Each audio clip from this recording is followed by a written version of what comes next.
పశ్చిమ గోదావరి జిల్లా పాలకోడేరు మండలం గుత్తులవారిపాలెంలో జిల్లా కలెక్టర్ చెదలవాడ నాగరాణి పర్యటించారు. గోస్తని నదికి గండిపడి ముంపుకు గురైన ఎస్టీ కాలనీ వాసులకు ఆమె ధైర్యం చెప్పారు. నివాస ప్రాంతాల్లోకి వరద నీరు రావడంతో పాములు తేళ్లు వచ్చే అవకాశం ఉందని, దీనికి అవసరమైన మందులను సిద్ధంగా ఉంచుకోవాలని వైద్య సిబ్బందిని జిల్లా కలెక్టర్ ఆదేశించారు. మెడికల్ ఆఫీసర్తో కలిసి క్షేత్రస్థాయిలో ఇంటింటికి పర్యటించాలని, వారి ఆరోగ్య విషయాలు తెలుసుకుని వైద్యం అందించడంతో పాటు మందులను కూడా అందజేయాలని స్థానిక ఏఎన్ఎంను కలెక్టర్ నాగరాణి ఆదేశించారు.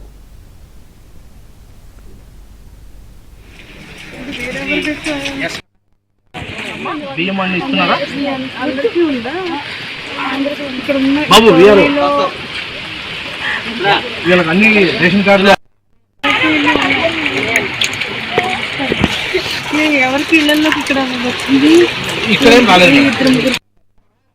అక్కడ వైట్ గా కనిపిస్తుంది అక్కడ వాటర్ కనిపిస్తుంది.